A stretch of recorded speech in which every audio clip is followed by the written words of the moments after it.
Apa kamu mikir kamu harus selalu mencapai progressive overload di setiap latihan? Kalau kamu gak ngerti beberapa hal yang bakal aku terangin tentang progressive overload, ini malah bisa ngehambat progres kamu. Bahkan nyebabin kamu kena cedera serius. Kebanyakan orang pernah ngelakuin kesalahan ini, termasuk saya. Setelah nonton video ini, kamu gak akan ngelakuin kesalahan ini lagi. Kamu bisa lebih paham tentang progressive overload dan gimana cara yang tepat buat ngecapainya. Apa itu progressive overload? Progressive overload adalah peningkatan dalam latihan untuk merangsang respon adaptasi tubuh. Gimana cara ngecapai progressive overload? Metode paling umum adalah naikin beban atau jumlah repetisi. Tapi beberapa hal juga bisa dikatakan progressive overload, kayak form misalnya. Kalau selama ini form kamu nggak benar dan sekarang kamu coba form yang sempurna, pasti bebannya terasa lebih berat dan lebih sulit mencapai repetisi kamu sebelumnya. Ini juga dianggap sebagai progressive overload.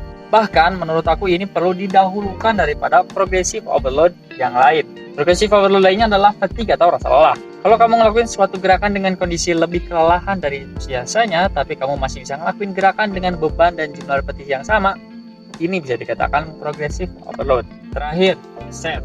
Ini sering dipakai orang-orang buat progressive overload, tapi kita tahu kalau volume bukanlah yang utama dalam hypertrophy. Aku udah bikin video khusus tentang volume latihan, sebaiknya kamu cek video itu. Oke, sekarang apa masalah yang sering muncul yang berkaitan dengan progressive overload? Pertama, banyak orang yang ngerusak form mereka buat naikin jumlah repetisi atau beban. Kesalahan yang sering dilakukan adalah pakai momentum dan ngalahin berat bebannya ke otot-otot yang seharusnya nggak terlibat atau cuma berperan sebagai pendukung. Kamu bakal ngalamin progressive overload saat latihan kalau latihan sebelumnya berkualitas dan tubuh kamu dikasih apa yang dibutuhin buat ngerespon stimulus yang diberikan saat latihan. Jadi gak usah malah maksain ngecapai progressive overload. Kalau kamu maksain, progres kamu malah bakal macet dan resiko cedera kamu malah makin tinggi. Mending kamu pertahanin bentuk gerakan yang bagus dan kasih usaha maksimal tanpa maksain dan tetap pakai otot yang tepat. Dengan cara ini, setiap progressive overload yang kamu alamin saat latihan itu adalah progressive overload yang nyata dari peningkatan kekuatan dan otot, bukan yang kamu buat-buat. Kamu mungkin gak akan ngalamin progressive overload di tiap minggu. Sabar aja dan terus jaga kualitas latihan kamu. Beban paling kecil di gym itu 2,5 kilo ya. Mungkin progres kamu lagi di antara rentang 2,5 kilo itu. Mungkin minggu lalu pas kamu ngecapai failure, kamu cuma bisa ngecapai setengah rentang gerakan di repetisi akhir. Tapi minggu ini kamu bisa hampir nuntasin rentang gerakan di repetisi akhir.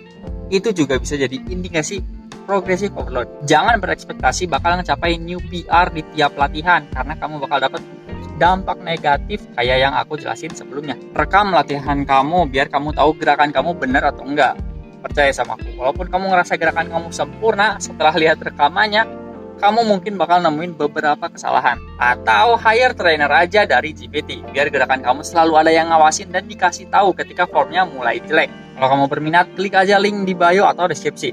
Like dan share video ini ke teman-teman gym kamu. GPT out.